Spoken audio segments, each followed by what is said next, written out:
AI is the greatest opportunity in our life. If you lost everything tomorrow, could you make it all back? Yeah, no doubt. I would start an AI company. Let me say something that most CEOs don't want to hear. If your virtual assistant does not understand AI in 2026, you are in big trouble because the market just shifted. We are entering a phase of business where speed, clarity, and system optimizations are the competitive advantage. It's not about effort anymore, not hustle, not how many hours you work. And the CEOs who are pulling ahead right now, they're not doing more, they are leveraging better. For years, CEOs hired assistants to handle email, scheduling, admin, follow ups, formatting, research, and that made sense. But now, AI does most of these things instantly. It does email drafts, it does meeting summaries, it does calendar optimizations, it does automations, it does CRM updates, it does market research. And so these are no longer premium skills. So the question CEOs need to ask is not, do I need a virtual assistant? The question should be, do I have a human who knows how to multiply AI? Because that's the difference now. If you hire someone to manually do what AI can already automate, you're not delegating strategically, you're outsourcing inefficiency. The CEOs who scale in this era are not building bigger teams anymore. They are building smarter ecosystems. And that is humans plus AI working together. That's the new operating system. An outdated mindset says, I need someone to take things off my plate. An evolved mindset says, I need someone who multiplies the value of my plate. And that is different. An AI fluent executive assistant does not just clear your inbox, they build a system where your inbox does not become chaos. They do not just send follow-ups, they design intelligent follow-up systems.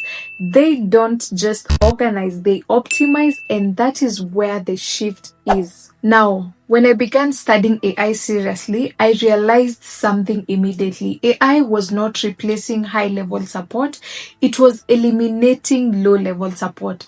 And that distinction matters. If your assistant is only performing tasks AI can now handle, that role becomes fragile. But if your assistant understands how to use AI, they become more powerful. So I shifted.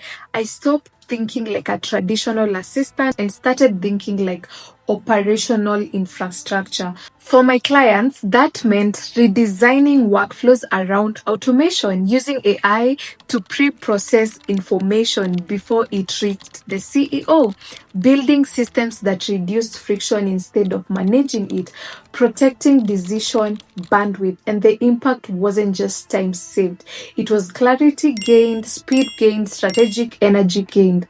Here's what most CEOs don't see: the gap isn't effort, it's leverage. Two CEOs can work equally hard, but if one has an AI affluent executive assistant who prepares summaries before meetings, who automates some of the repetitive tasks, who filters noise, protects the deep work, that CEOs moves faster.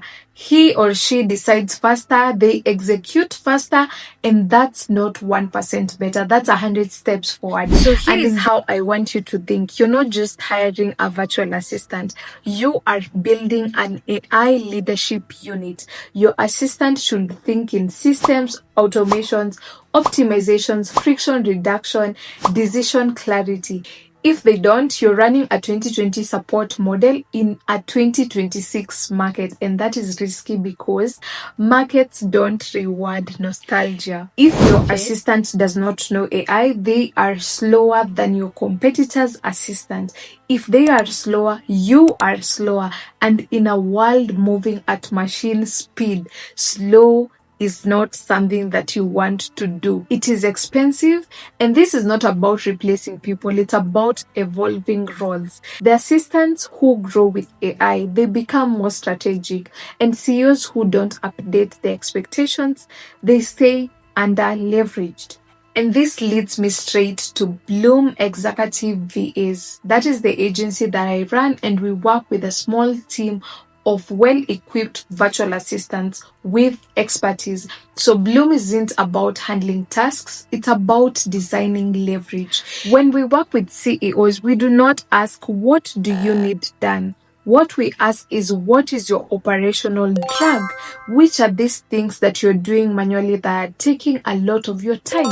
And then we integrate AI intentionally. We redesign your workflows. We protect your strategic hours and build decisions ready systems. So that is not only assistance, it's acceleration. And here is the real question.